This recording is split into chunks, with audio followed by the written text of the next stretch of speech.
Amigos de Meditando Cine, bienvenidos a otro capítulo en este su espacio seguro donde hablamos del séptimo arte.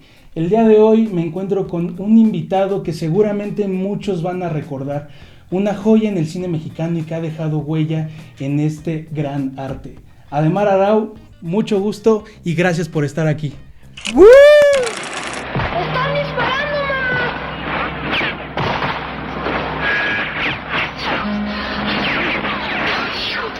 ¿Cómo estás, Ademar? Muy bien, oye, muchas gracias por la invitación. Muchas gracias. Me agarró de sorpresa, pero de esas sorpresas buenas, Claro. Porque empecé a investigar qué hacen, y oye, o sea, felicidades. Muchas gracias. Se ve que tienen seguidores, tienen buen contenido, entonces para mí estoy muy contento de estar aquí contigo y con Gracias. tu gran equipo de trabajo. Nosotros... Veo que son como 300, pero aquí adelante hay 3. Nosotros muy contentos también de tenerte aquí, Ademar. Gracias. Oye, pues, bueno, después de esta cálida bienvenida, quisiera empezar preguntándote, pues vaya, sobre ti. ¿Quién es Ademar? Si nos puedes contar un poco para que la gente te conozca. Pues mira, soy Ademar Arau, soy tercera generación actor. Mi papá, actor famoso, salía en Cachún Rarrá, Fernando Arau, y mi papá y mi abuelo, Alfonso Arau, el director de cine. Claro, de clásicos como Calzoncín Inspector, que justo apenas la estaba viendo y... ¿Ya la viste? Está sí, muy alucinada esa está película. muy buena. O sea, creo que justo es de los grandes que ha marcado el cine mexicano y la industria que hay hoy en día, ¿no?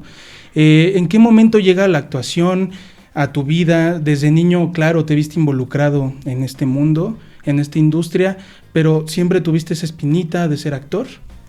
Pues mira, la verdad es que a los 3 meses yo debuté en una telenovela. ¿Me crees? Entonces como que no tuve opción en la vida y la gente dice comúnmente, oye, lo traes en la sangre, pero no hay ningún gen que traigas en la sangre, sino simplemente se aprende. Sí.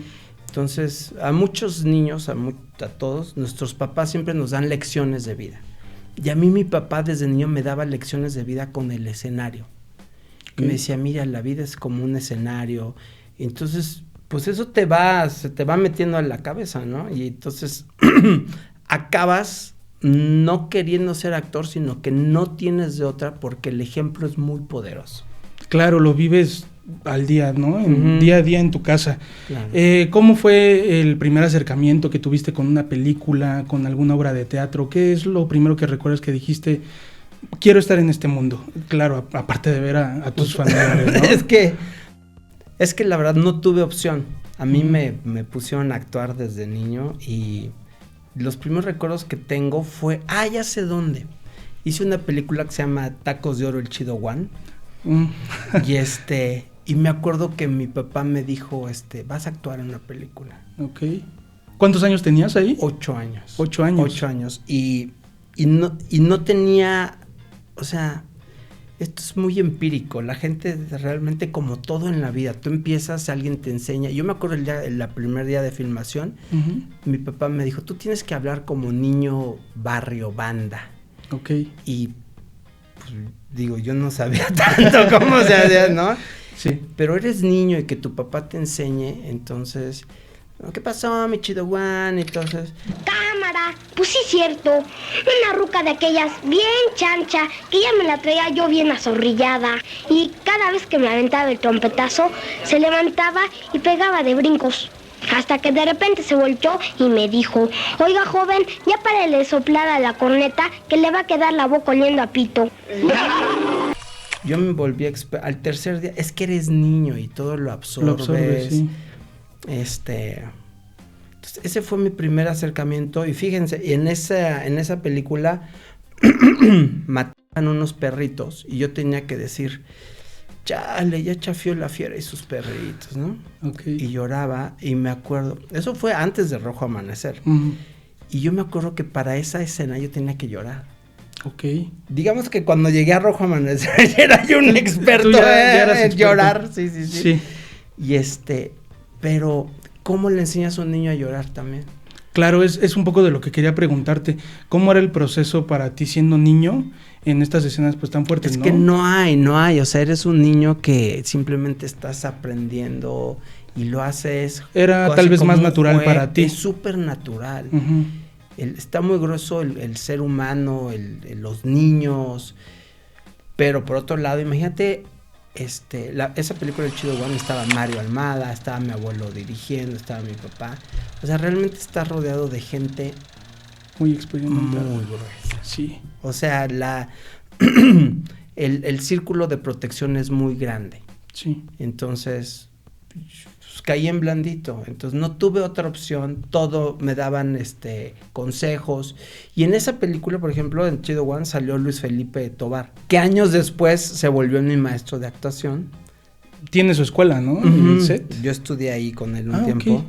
Pero ¿sabes por qué me aceptó? Porque me dijo, tu abuelo fue el primero que me dio la oportunidad en el cine, el Chido One. Okay. Dice, vente a estudiar conmigo. Y después de esta primer película que haces a los 8 años, llega Rojo Amanecer, que me parece fue en 1989. ¿Sabes que hice muchas cosas chiquitas antes? Uh-huh. Como que me volví en un momento como el niño que estaba ahí como en el medio y me llamaban. Hice varias películas. Incluso hice una película española que nunca salió, pero pero me pagaron. Y estuve yo, y en una de esas, Jorge Fons hizo un documental sobre la vida de Diego Rivera. Ok. Y me invitó a ser Diego Rivera de niño. De niño. Y a mi hermano menor lo hizo de Diego Rivera, niño, chiquitito. Uh-huh. Entonces, como que no había este movimiento de cine. Pero yo en algún momento fui como el niño ese que anduvo. Sí, tu cara se veía en muchos lados, ¿no? Entonces, bueno, ya habías trabajado con Jorge Fons antes. Eso también yo creo que dio un poquito de pie, ¿no? A que eligiera estar contigo en Rojo Amanecer. De hecho, lo que he dicho muchas veces es que yo no hice casting para Rojo Amanecer. Me fueron a buscar, pero la gente dice, ¿pero por qué? Pues porque ya me conocían, ya había yo trabajado con Jorge Fons.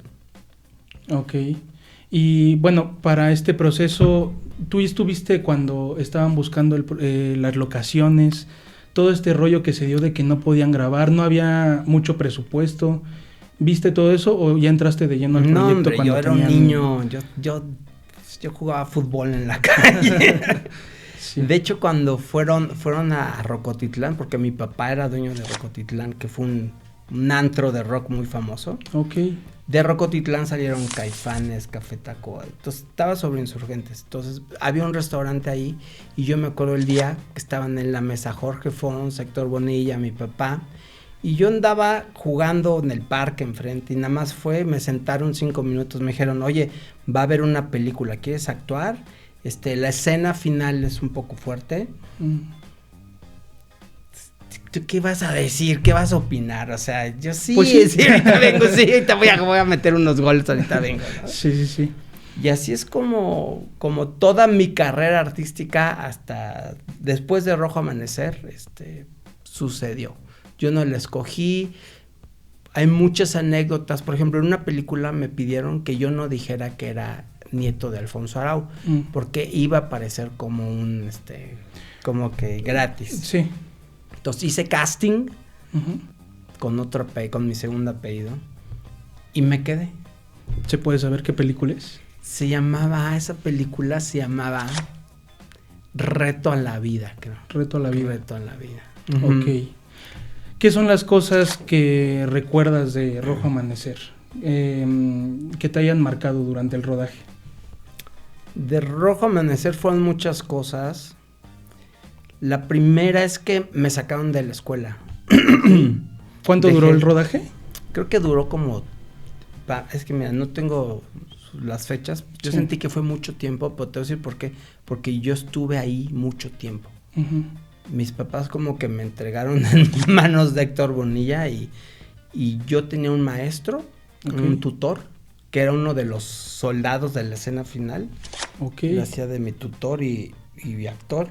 Entonces yo tomaba clases, me llamaban cuando tenía que hacer una escena. Y para mí yo siento que fue como un mes, fue muy intenso y eso fue de las cosas que me acuerdo. O sea, yo estaba todo el día en el estudio.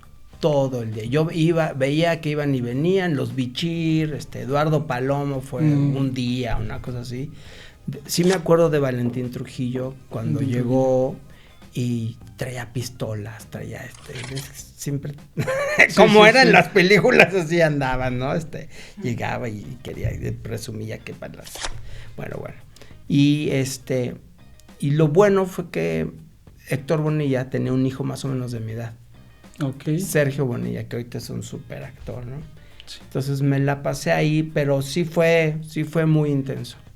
Rojo Amanecer fue ese periodo, digo, yo siento que fue como un mes, pero chance fue menos, chance fueron 2 semanas, ¿no? Sí. Pero metidos en el estudio, conviviendo con el tutor, con el staff,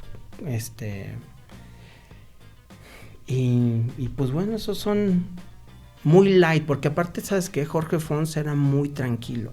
Uh-huh. No era el director hay directores que tienen mucho ego y que, ¿no? Que son así muy intensos y todo, sí. Y todo el rodaje, no sé si era por lo mismo que estaban como escondidos, pero todo el rodaje fue muy... Tranquilo. Muy tranquilo. Ok, viendo un poquito un documental de Rojo Amanecer, uh-huh. Justo dicen que como tal el departamento no era en Tlatelolco, uh-huh. Era un estudio uh-huh. que estaba adecuado para hacer comerciales.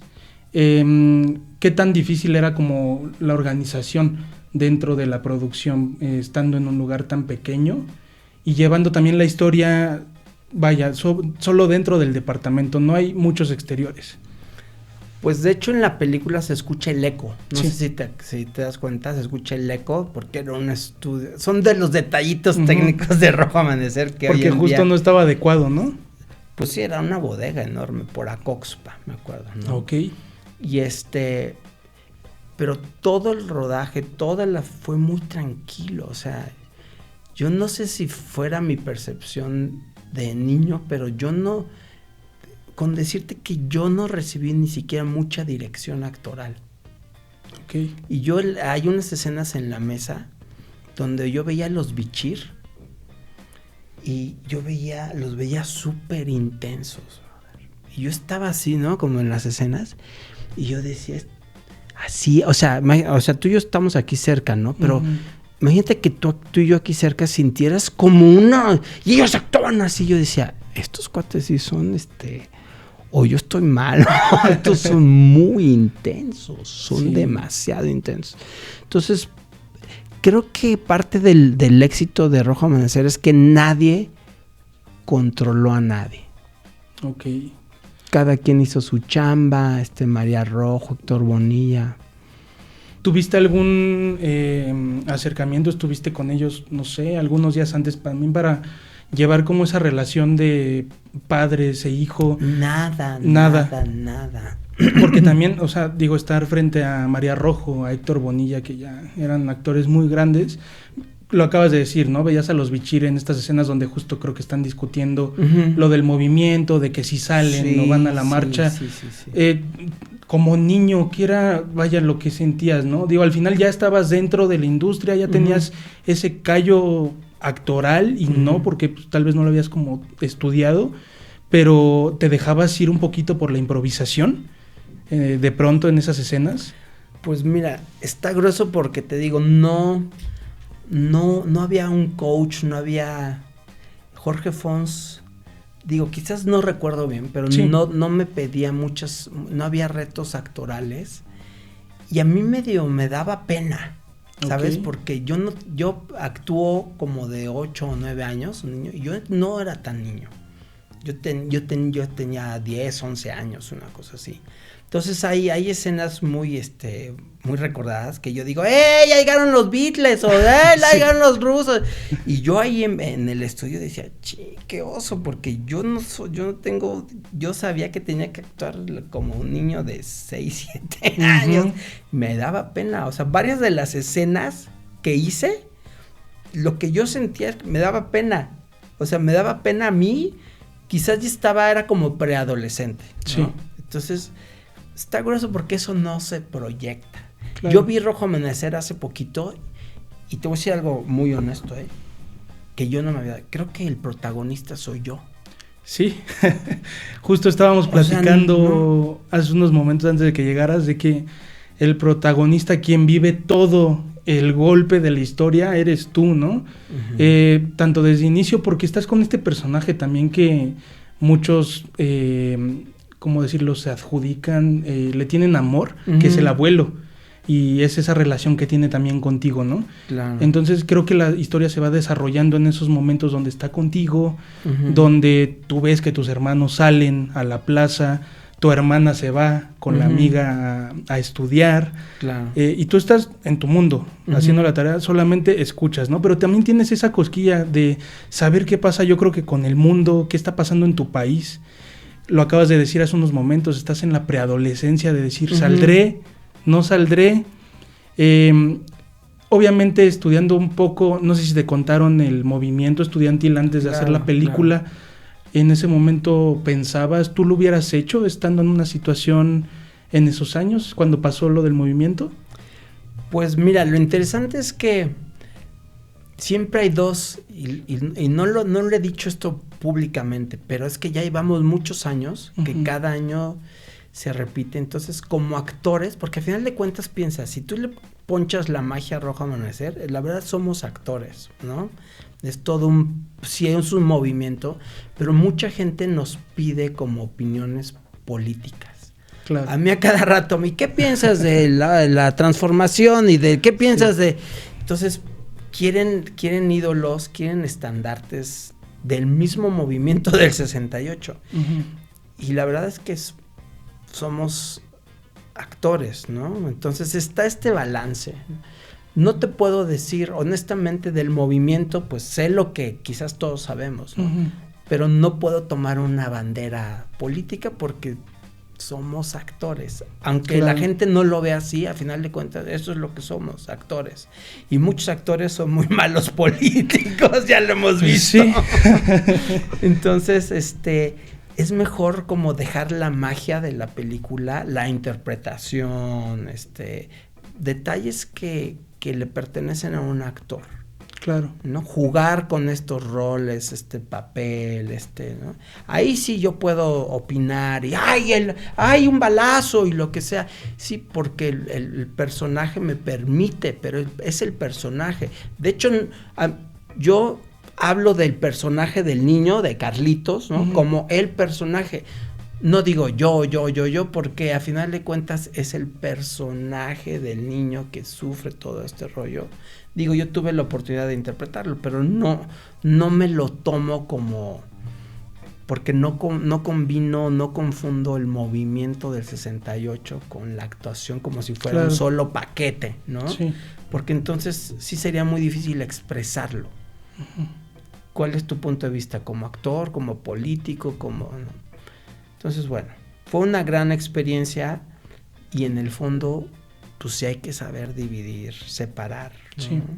Yo al nivel personal, yo no sé mucho de política, ¿no? Y a mucha gente eso le causa conflicto porque quieren que tú digas, vamos, y los pobres o los ricos, o no. Entonces, ¿para qué me meto? Yo mejor trato de hablar de todo esto como tú me estás preguntando, pero sin decir claramente alguna postura que comprometa algo que yo no sé. Claro. ¿No? Entonces mejor ser honesto. Sí. De todas estas escenas en la película, ¿cuáles son las más fuertes para ti? O que te hayan costado un poquito más de trabajo asimilar en su momento. O ya después, incluso viendo la película un poco más grande. Mira, yo iba listo para la escena final. Ok. ¿Sabes qué me costó trabajo? Todo lo anterior. Todas las escenas de ay, cállate. Todas las escenas normales. Ok. Me costaron mucho trabajo porque yo tenía el reto de la última escena. Entonces yo como a ver, ¿cuándo viene la última escena? Entonces, bueno, aquí tienes que decirle, hijo, y María, ¿quién era el del pelo largo? El cura, Miguel Hidalgo, era Joto, ¿no? Sí. Entonces yo decía, esto, o sea, ahí, o sea, mi experiencia actoral, decía, no entiendo cómo esto me va a llevar a todo eso, ¿no? Sí. ¿Por qué? Porque no leí el guión, porque no, o sea, es un rollo, pero es obvio de la edad, ¿no? Claro. Entonces, pero mira, No, eso no se, la gente no sabe eso y no se ve en cámara. Quedó muy bien, pero yo estaba listo. Estaba así como perro de pelea, inconscientemente. O sea, yo era un niño, pero ya me habían programado desde el día 1. ¿Estás listo para la última escena? Es muy fuerte, ¿la vas a hacer? Que ni modo que diga que no, ¿verdad? Sí. Pues no, pues sí, ya, véngase. Y llegó el día de la escena más fuerte. ¿Qué crees que me hicieron para...? Nada. Nada. Y me metió en un cuarto y no lo distraigan. Y yo así, en el cuarto donde yo me escondo, en esa cama yo estaba así acostado, así. Y no lo distraigan, no hagan ruido porque está el niño y viene y yo digo, estoy aquí concentrando ¿de qué? ¿De qué? No, o sea, no entendía yo esos procesos. Pero ya habías visto antes la escena que ibas Nada. O sea, no lo habías visto, ¿no? Nada. Tú saliste del cuarto y viste mira, entonces, ¿qué hicieron?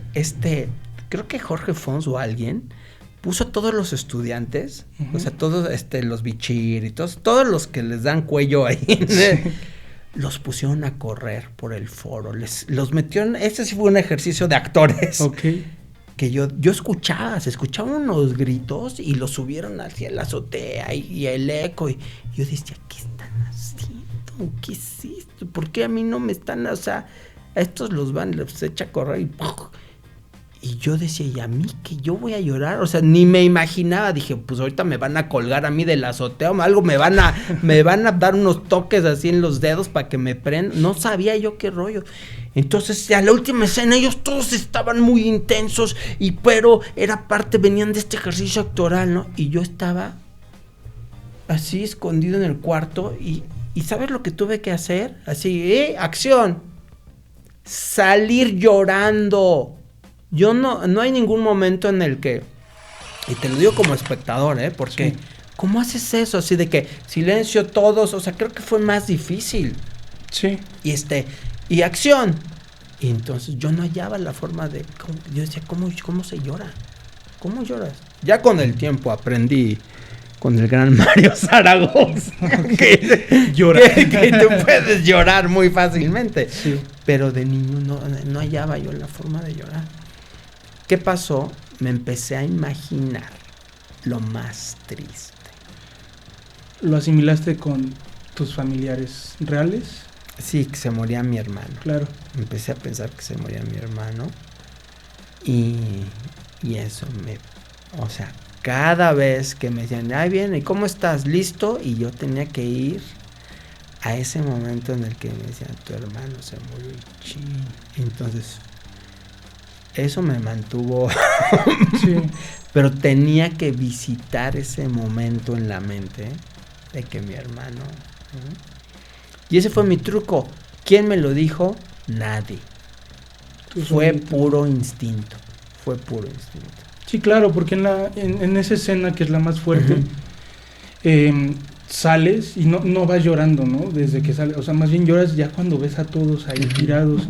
Y justamente creo que esa película yo la vi, no sé, me la pusieron mis papás a los 8 o 9 años y creo que es de los momentos más crudos. O sea, puedo decir que son de las pocas películas mexicanas que hay que te dejan con un nudo de impotencia, de sentimiento, pero decir, ¿qué haría, no? Si el día de mañana pues desviven a mi familia enfrente de mí, ¿no? Y también pasar ese momento, ¿no? Sí. De tan fuerte y dices, pues lo está llevando un niño en la escena.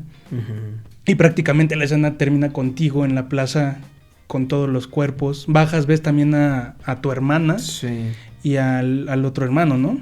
Y ¿sabes qué? Una cosa muy chistosa ahorita que lo estás diciendo. Yo me acuerdo, estas son de las cosas que suceden y que es parte del rollo. A mí me pusieron unos como calzones largos. Sí. Y fíjate que, o sea, yo estoy piernón.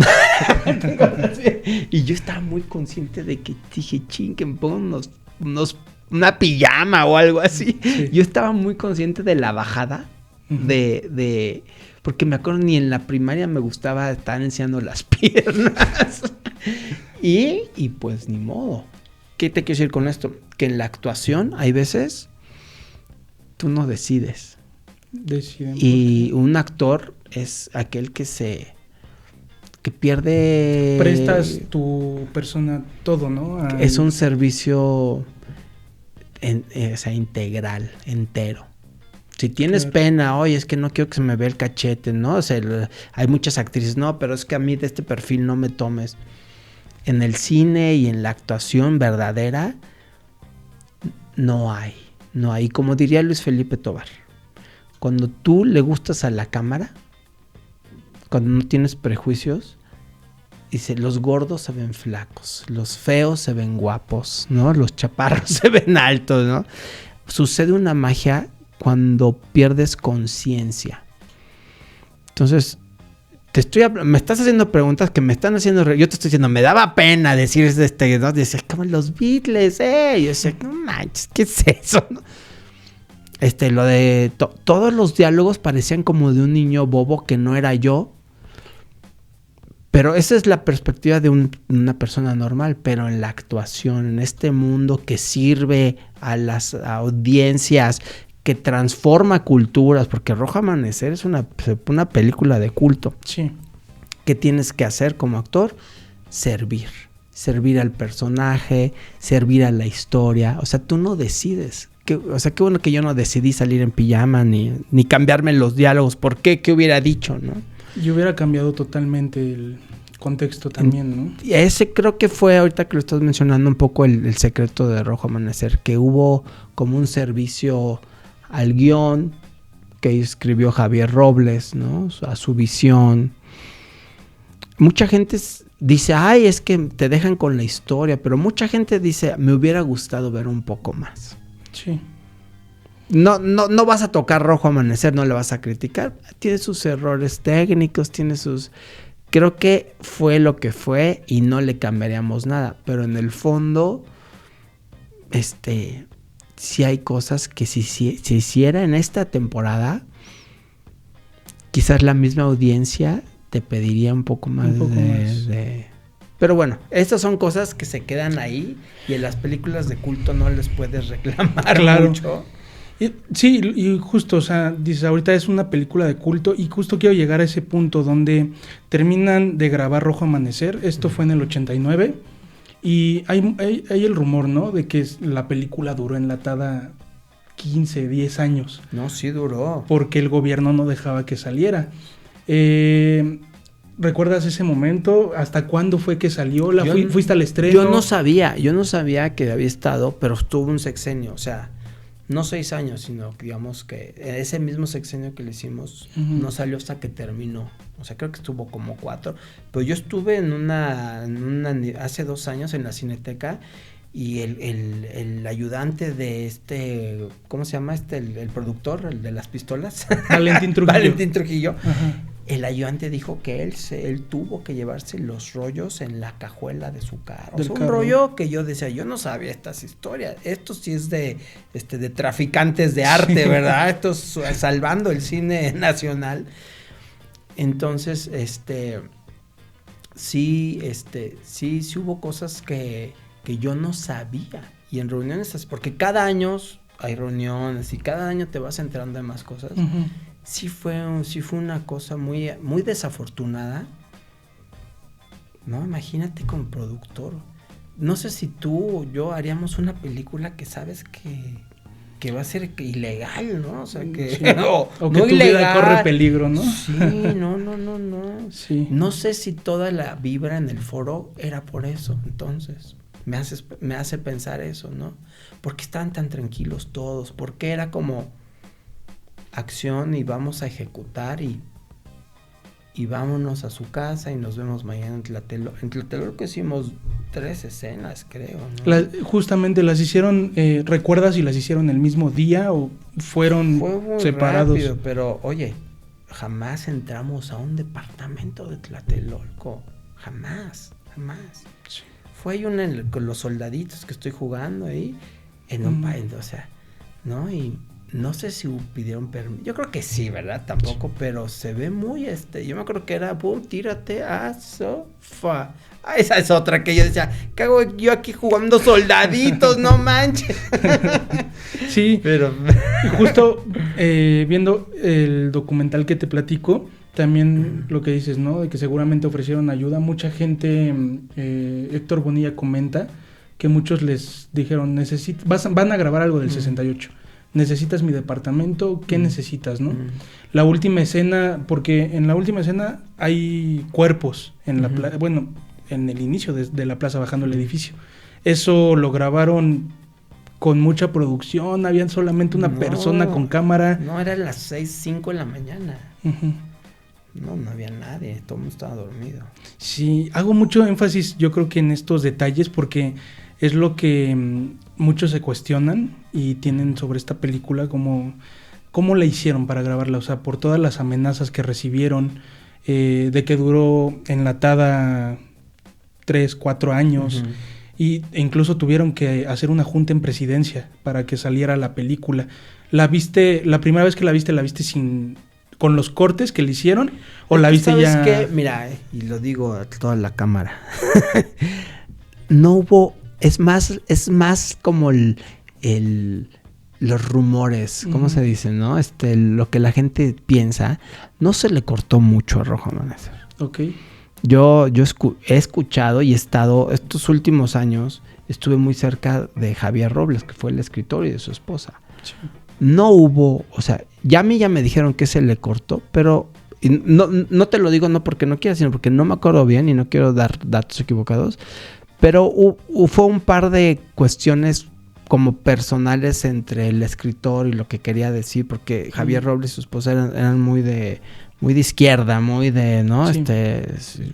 Muy estudiantes del 68, ¿no? Entonces tuvo que haber un balance entre lo comercial, pero entonces sí cortaron, creo que un par de escenas simbólicas, no, ni siquiera que cambiaban la historia. Okay. Una de las famosas al final, que cuando vas con... ve un soldado y creo que el soldado, hay un guiño, le sonríe algo hacia el niño y ya. Creo que eso es todo, pero la gente piensa, me han dicho que si el soldado pisaba a un muerto, esos rumores, ¿no? Como el rumor que muchos me han dicho que si yo quedé loco, ¿no? Sí. Un poco loco.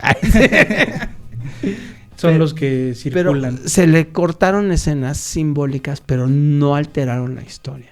Ok. Y ahorita que me preguntaste, yo vi el estreno. ¿Cómo es?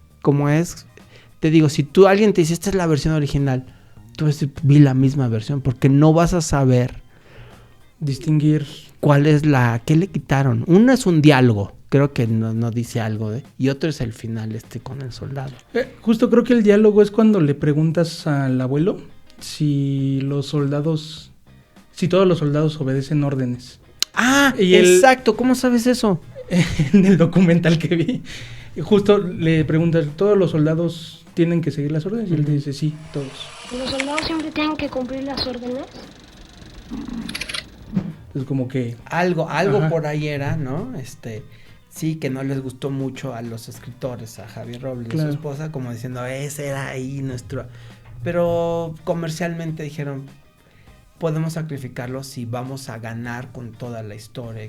¿No? Entonces, me acuerdo el día del estreno, lo vi en la Cineteca. Ok. ¿No? ¿Y qué crees que me pasó? ¿Qué? No pude dejar de llorar. O sea, la memoria emocional, no sé qué me pasó. Me tuvieron que sacar, o sea, hice un dramón. Sí. Que no pude controlar. No sé qué fue, si fue el recuerdo de... Yo creo, no sé si de pensar todo lo que pensé de mi hermano. O sea, es de agrado. ¿Por qué pensar tanto que se iba a morir mi hermano, no? Pero... Te remontó a ese último momento, ¿no? Estuvo muy grueso, la memoria emocional. Y creo que por muchos años yo no me puse en contacto con Rojo Amanecer. Quizás por lo mismo, ¿no? Como decir, necesito muchos años para purificarme nada malo, del impacto emocional. Claro. Justamente iniciando la entrevista me contabas, ¿no? De que tú te prestas al personaje, eres actor, pero justamente estas pequeñas cosas que ya hemos visto en muchos actores más, a partir de ahí, ¿crees que tuvo un cambio tu vida en cuestión, no sé, de valorar más algunas pequeñas cosas, la convivencia familiar, a raíz de esta película? La verdad, conscientemente no sé, no puedo identificar. Lo que sí es que con los años me di cuenta de la importancia de Rojo Amanecer. O sea, cada año. ¿Sabes cuándo me di cuenta de esto? Una vez iba yo manejando por Reforma y ves que por Reforma ponen como fotos, como exposiciones ahí por los museos, ¿no? Y un día pasé, iba por ahí y volteé y vi la foto esta donde estoy con María Rojo en la ventana. Wow. Y dije, no inventes. O sea, yo me sentí muy padre a nivel personal, pero dije, fui parte de algo que no tenía yo idea. Y que va a quedar para la historia del cine mexicano. Viendo todo este proceso que ha tenido el cine con estas películas que han marcado, incluso también Canoa, por ejemplo, ahorita la industria del cine en la actualidad, ¿cómo crees que ha evolucionado? Si ha retrocedido un poco, si se siguen haciendo estas buenas, malas historias tal vez. ¿Qué opinas de la industria del cine en la actualidad? Pues yo creo que sí ha evolucionado mucho. Todo este rollo del nuevo cine mexicano y son muchos factores, desde el rollo económico, ¿no? Los apoyos, los estímulos, también el rollo cultural. Ya no hay tanta represión. Sí, no. Yo, en mi TikTok, mucha gente que dice, no, es que el gobierno La verdad es que, honestamente, no creo que sea igual que antes. Creo que antes había más represión. Creo que ahorita las cosas han cambiado, no es tan fácil, por lo mismo de las redes sociales, todo este rollo. Creo que la gente se puede expresar, se puede arriesgar más. Y a final de cuentas, sigue estando la puerta abierta. Sigue habiendo muchas historias que contar, sigue habiendo muchas oportunidades. Es cuestión de que la gente crea en su destino y se atreva a contar las historias que están en su corazón. Claro. Después de Rojo Amanecer, ¿tuviste algunas otras participaciones dentro del cine o la televisión? Pues mira, yo después de Rojo Amanecer hice algunas cosas y ya no me sentí cómodo con los personajes. Hice hacía castings, ¿no? Y tenía mi representante, iba a hacer cosas, y ya no me sentí cómodo con ya de adolescente. Ya los personajes, los protagónicos eran para adultos y los adolescentes, yo me acuerdo que fui a hacer un casting de una película y me decían, y fui con mi primo esa vez, que mi primo ni actuaba, pero dice, están espiando a su vecina, y están así con unos binoculares, ay, mira, y yo decía, me siento totalmente, o sea, de un rollo tan artístico, ¿no? A hablar así, estamos, decía, no. Entonces, digamos que de alguna forma simbólica me retiré de la actuación, claro, ¿no? Pero estos temas tú no escoges, es como Michael Jordan que se retiró. No, siempre tú no los escoges. La vida, el destino, Dios te escogió a ti. Entonces, me fui a vivir a Estados Unidos, donde me hizo mucho bien el cambio de aires, porque estudié muchísimo, muchas cosas padres de Estados Unidos, pero faltaba algo. ¿Y qué era eso algo en mi vida? Regresé a la actuación. Por ahí nunca la dejé porque me volví músico y la música es prima hermana del sí. Entonces, me desarrollé muchos años como músico con mi hermano, que excelente baterista. Yo tengo discos grabados, o sea, fue una pero me di cuenta que la música no era la plataforma como pum. Y esto es una cosa porque le pasa a todo el mundo. Es de sabios cambiar de opinión, ¿no? Sí. Entonces, la música es parecida a la actuación. En un escenario en vivo necesitas muchos principios actorales. Sí.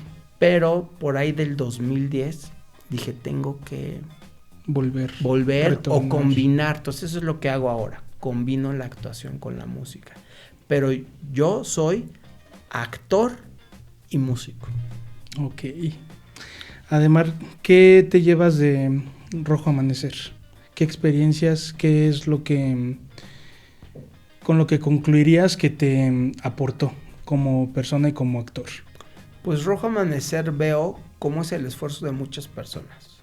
Los grandes proyectos difícilmente son el esfuerzo de una sola persona. Y en la vida está grueso, y más ahora nos hemos vuelto seres muy centrados en lo que queremos y muy egoístas. Pero para que los proyectos grandes sucedan, y yo te lo estoy diciendo, no es mi opinión, sino que yo lo viví. O sea, estaban muchos personajes muy importantes. Jorge Fons, María Rojo, Héctor Bonilla, Valentín Trujillo, ¿no? Que es muy chistoso que este personaje tan opuesto a todo lo acabó siendo casi clave, ¿no? Es que, bueno, él produjo una parte, ¿no? De la película. Él puso la lana final, si no, no sale esta cosa, ¿no? Uh-huh. Grandes actores como los Bichir, Eduardo Palomo. Entonces, creo que de las lecciones fuertes de Rojo Amanecer es que cuando sumas esfuerzos, multiplicas resultados. Y está cañón porque está grueso, ¿no? Si tú escribes, si tú tienes este pod, es como difícil compartirlo, pero para que realmente vuele un proyecto tienes que soltar. Los líderes, los productores, los actores, ¿no? O sea, dices, no, esto es mío, no. De repente tus proyectos, ya no te pertenecen a ti, le pertenecen a la gente, le pertenecen a la historia. Sí. Entonces, cuando tú tienes, y esto es algo que no comparto, pero esto es algo que de vez en cuando sí me atraviesa, y espero que no suene como arrogante, pero es un comentario honesto. De repente decir, mi vida de alguna forma ya fue parte de un proyecto que trascendió. Yo ni lo busqué, yo ni lo pedí, o sea, parece que me buscó a mí. No solo a mí, sino a todos los que participamos. Y esto es una lección para todo el mundo, ¿no? Hay veces uno está duro y dale, y necio, y que va. Y de repente hace falta como soltar. Yo de adulto digo, a veces me estoy angustiando tanto de muchas cosas y hay que ser como un niño. Quizás mientras tú estás jugando fútbol, hay alguien que ya está pensando en ti. Así me pasó. No, yo no pedí, yo no fui a tocar puertas y por favor, y escójanme. No. Entonces, es muy delicado, pero es un tema como muy espiritual detrás de todo esto, porque el cine es un medio súper espiritual, súper de destino, se encuentran muchas vidas. ¿Cuántas vidas no cambiaron a partir de eso? La vida, ¿sabes quién? De Jorge Fons. Uh-huh. Jorge Fons era un tipazo, era un pan de Dios. Jamás lo escuché gritarle a alguien, o sea, y yo trabajé con él en 2 producciones, ¿no? Era un tipazo. Él se mereció todo el éxito, se mereció todo. Él fue como el portavoz de Rojo Amanecer. Después conocí a Javier Robles, conviví con él hace 4 o 5 años, mucho, su esposa, su hija, Paloma Robles, uh-huh. La hija es mi hermana en la película. Sí, la hermana. Esa sí la metieron. Pero Javier Robles era todavía más humilde. Y esas son las lecciones que te dejan estos proyectos. Lecciones de humildad, de trascendencia, de honestidad, ¿no? De verdad, mucha verdad. Jamás en todos estos tiempos yo sentí que el tema del dinero estuviera sobre la mesa. Yo no jamás escuché que esto fuera un proyecto de dinero, de vamos a hacer un negocio, porque el dinero, ya sabes, es mal piloto, es buen copiloto, pero tú tienes que hacer proyectos que tengan corazón, que tengan verdad, que tengan historia, ¿no? Que tengan impacto. Y después lo haces un buen negocio, ¿no? Sí. Pero te estoy hablando ya como adulto, ¿no? Porque ya como adulto todo es dinero, ¿no? ¿Qué vamos a hacer ahora? ¿Cómo va? Entonces, y a cada rato tengo que regresarme a ser como un niño, como el niño de Rojo Amanecer. Claro. Además, te escucho con mucha admiración. Para mí es un honor que estés aquí. Creo que es de las películas con las que crecí y por las que amo el cine, por las que hago lo que hago hoy en día. Y pues muchas gracias, ha sido muy grato escucharte. De verdad quería tener esta plática contigo. Justamente lo que dices, tú sigues con tu vida, pero ya dejaste un pedacito para la historia, tanto como de el arte, del séptimo arte y del cine mexicano, ¿no? Y esperamos que siga siendo así, que tengas más proyectos en puerta donde puedas dejar un cachito de tu arte en cada una de las personas que te siguen y si, qué mejor, en todo el mundo, ¿no? O en el país. Sí. Muchas gracias y bueno, hay que seguir impulsando estas nuevas generaciones a que se atrevan a contar. Hay un factor, el factor riesgo, ¿no? Sí. A contar historias, porque uno nunca sabe cuánto podemos cambiar al mundo contando las historias que escucha nuestro corazón. Claro. Además, muchas gracias. ¡Eso! Si quieres dejar tus redes sociales para la gente, para que te siga, contarnos nuevos proyectos, qué tienes en mente, qué se viene, tu cuenta de TikTok, de Instagram. Pues mira, no quiero dejar nada. No, quiero invitar a toda la gente. ¿Es esta cámara o es esta cámara? Quiero invitar a toda la gente a que, fíjate, no sé si tú viste, mi TikTok yo lo tenía así como de juego. Hice un video donde dije, síganme en TikTok, Ademar Arau. Y se descontroló este show. Soy el niño de Rojo Amanecer. Soy el niño de Rojo Amanecer. Se descontroló. Yo tenía 150 seguidores y creo que a los 2 días ya tenía 37,000 seguidores. Uh-huh. Entonces, yo veo que hay mucha gente interesada en este tema. Entonces, si me quieren seguir en TikTok, Ademar Arau.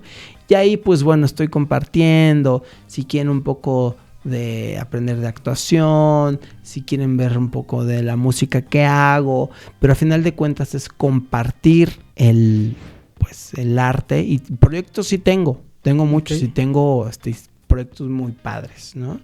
Pero ¿qué aprendí de Rojo Amanecer? Que hay que soltarlos, o sea, no puedes forzarlos mucho, ¿no? Claro. Tengo historias muy padres, creo que ese es mi don principal de vida, contar historias que sean muy entretenidas y que al mismo tiempo tengan estos mensajes, este impacto, como el que sí, que tú digas, no, esto es más grande que yo. Claro. Entonces tengo varias propuestas, estamos produciendo y hay una pregunta en el aire que le hago a toda la gente y te hago a ti. Okay. ¿Qué pasaría si se hiciera un remake de Rojo Amanecer? Híjole, yo creo que estaría muy fuerte, pero lo mencionaste en la entrevista, la gente pediría más, ¿no? Uh-huh. Creo que hoy en día tendríamos los recursos para hacerlo mucho más grande. No diría que mejor producido, porque definitivamente se hace lo que se puede con lo que se tiene, ¿no? Y creo que sería también un impulso a las nuevas generaciones de cineastas, de guionistas, por ejemplo, también. Y no sé, creo que le vendría muy bien el cambio de Rojo Amanecer, hacer un remake. Oye, que la gente comente en tus redes, sí. Comenten, les gustaría ver un remake.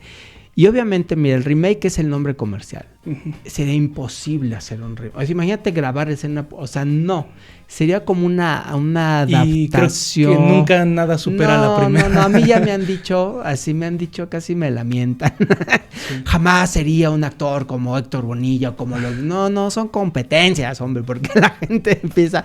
Pero es pensar en la probabilidad de ver... Tú sabes que Rojo Amanecer no se llamaba Rojo Amanecer.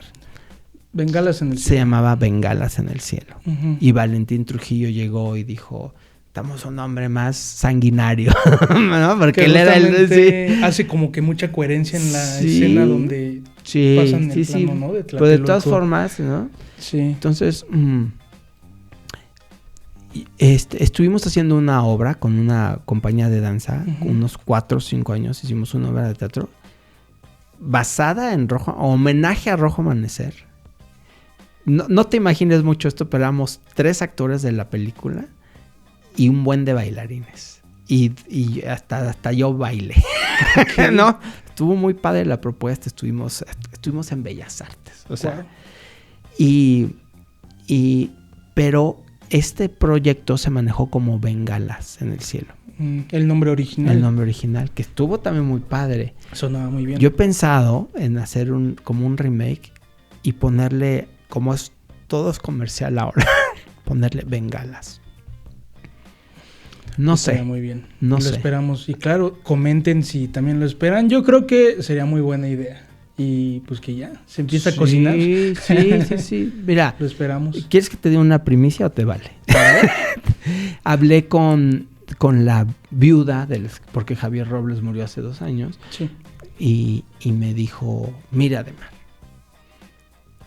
tengo ahí el audio en WhatsApp. Si no me Ok. crees, me dijo, mira, Ademar, creo que tú serías un excelente portador, vocero de que siga la historia de Rojo Amanecer. Entonces yo no quiero, porque ahorita existe todo esto, las redes sociales, que la gente diga, que la gente opine, ¿no? Sí. Les gustaría, ya tenemos el permiso, no es tan fácil que te digan, vas, ya tenemos el permiso, les gustaría, porque soñar es gratis. Digo, tú sabes que un proyecto así no es tan fácil. Hay muchas cosas de por medio, ¿verdad? Que Sí. no quiero ser tan obvio, pero así es esto. Las películas son como los bebés recién nacidos, traen la torta bajo el brazo. Si la gente quisiera ver algo con una versión moderna, no sé, no quiero decir, pero quiero dejarlo sobre la mesa porque si va a suceder, Sí. pues no es un tema que yo pueda controlar al 100%. Sería muy padre. Lo esperamos con mucho gusto. Ademar, muchas gracias. Pues recuerden seguir a Ademar en todas sus redes sociales. Está en TikTok, en Instagram. También recuerden seguirnos como @meditandocine en Instagram y en TikTok. Y en mi cuenta personal aparezco como Soy Ramsés MX. Muchas gracias por ver este capítulo y nos vemos hasta la próxima. Ademar, un gustazo platicar contigo. Gracias, Ram.